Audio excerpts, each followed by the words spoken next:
tapi data itu masuk ke sebuah server, Pak. Server pemilik web tersebut yang mungkin apakah web ini memang tervalidasi aman atau tidak. Paling simpel kita cari satu device yang tidak terhubung ke internet, Pak. Karena namanya di internet atau ruang digital pasti ada digital footprint. Saat kita memakai sebuah aplikasi yang tidak terkonek ke internet, kita masukkan ke dalam sebuah file. Di file tersebutlah kita membuat lock system diri kita.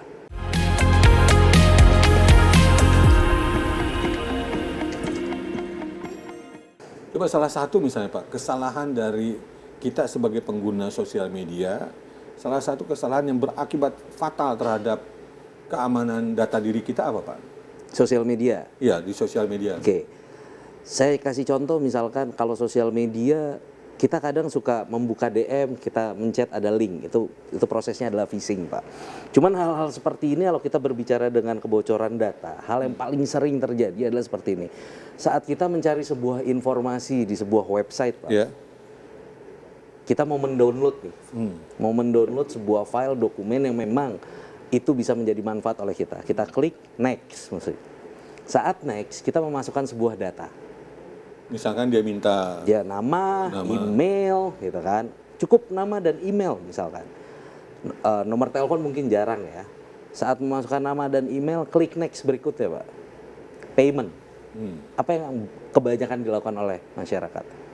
Ditutup aplikasinya. Mencari yang lain. Yang free. Tapi pertama kali yang saya tanyakan adalah data itu kemana? Yang kita sudah nulis email, nomor handphone, pada saat itu sebetulnya sudah berpotensi diretas. Sudah terjadi? Bukan terjadi terretas, tapi data itu masuk ke sebuah server, Pak. Server pemilik web tersebut yang mungkin apakah web ini memang tervalidasi aman atau tidak? Itu pertanyaannya.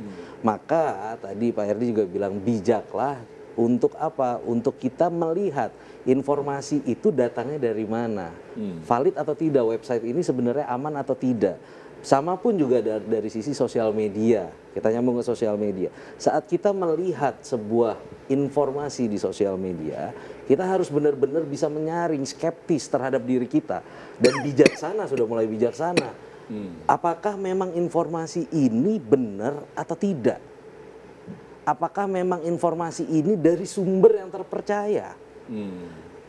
Dan stop informasi itu dari sisi kita saat kita mengetahui, jangan tiba-tiba wah ini seru nih informasi, saya masukin ke grup. Padahal kita lagi menyebarkan virus juga itu ya. Kita nggak tahu apa yang disebarkan, apakah jadi itu agent. Bentuk APK, apakah itu bentuk informasi gitu. Oke. Nah bagaimana kalau seandainya apa yang sebetulnya terjadi ketika IG kita, IG perusahaan atau web perusahaan, web institusi, kemudian tiba-tiba dihack Pak. Dihack kemudian dipakai untuk jualan. Dihack untuk menawarkan produk yang harganya puluhan juta jadi jutaan rupiah. Disalahgunakan. Sebenarnya apa Pak yang terjadi itu? Ada kesalahan kitakah di dalamnya atau murni karena memang benteng kita di sosial media itu di akun itu kurang berlapis atau apa? Nah itu balik lagi sekarang dari sisi komitmen Pak.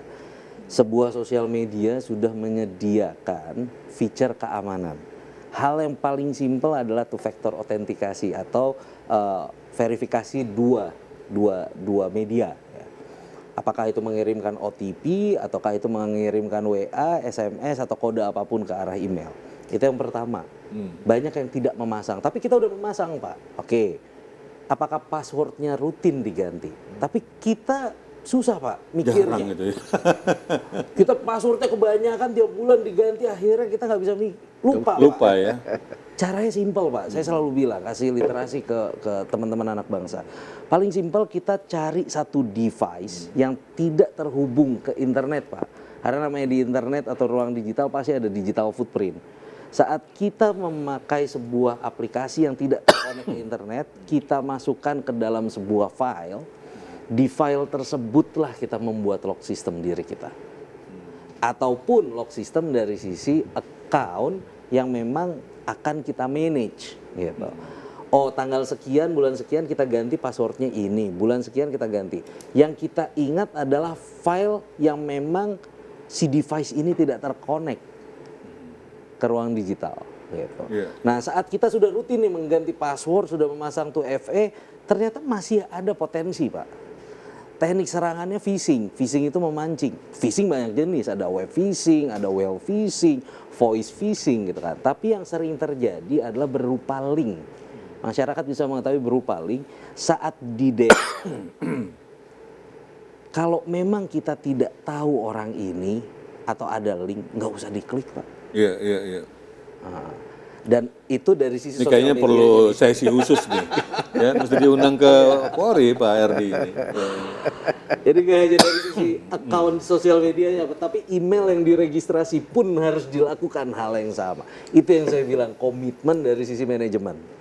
Oke, apa yang sedang dilakukan atau mungkin sedang direncanakan oleh IT-Sec untuk pengembangan infrastruktur di Indonesia?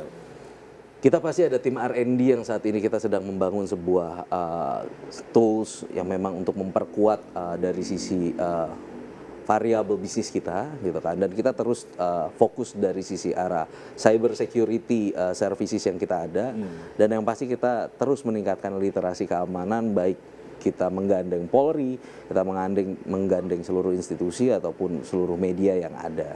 Ya, oke. Pak Erdi, apa rencana ke depannya Pak untuk peningkatan literasi masyarakat, kemudian internal Polri? Ya itu tadi yang sudah saya sampaikan, memang dalam bentuk memperkuat literasi, seperti misalnya untuk masyarakat ya, kita pertama itu terutama kita kelembagaan dengan departemen dan kelembagaan. Kadang-kala kita melakukan MOU ya untuk memperkuat literasi, mendapatkan informasi dari kementerian atau kelembagaan yang lain. Nah, terus kemudian kita juga melakukan ya tadi seperti FGD. Banyak hal yang kita lakukan. Kemarin itu kita melakukan FGD dengan audiensnya itu beberapa kampus. Untuk lebih memahami. Lebih memahami. Okay. Begitu juga di internal sama seperti itu. Yang pada intinya adalah bijaklah kita menggunakan media sosial. Kemudian kembali lagi yang terpenting adalah sharing sebelum saring, saring sebelum sharing maksud saya, supaya kita pun tidak ikut dalam mendukung informasi-informasi yang tidak benar atau hoax seperti itu. Karena ya bahkan kalau bisa memutus ya. Ya, memutus. Ya, kan karena itu kayak semacam kamar ya, ada chambernya ya. Ya. Tapi kadangkala juga kita ini ya seperti tadi beliau sampaikan terkait masalah DM di Instagram. Memang banyak hal yang DM itu. Pernah Bapak gitu? Dan itu godaan. Nah, Itu godaan. Tapi kita kembali lagi, kira-kira kalau kita jawab manfaatnya seperti apa? Pertama untuk tugas kita ya. Di sisi lain secara pribadi kita melihat ada nggak manfaatnya atau lebih banyak mudaratnya. Nah, lalu di sisi dari kita sebagai salah satu anggota Polri, nah kita kembali lagi. Soalnya ketika kita sudah mulai gayung bersambut, nah itu nanti udah ada A, B, C, D dan sebagainya planning dari mereka. Seperti itu ya. Ya artinya bijaklah dalam mencikapi di media sosial. ya.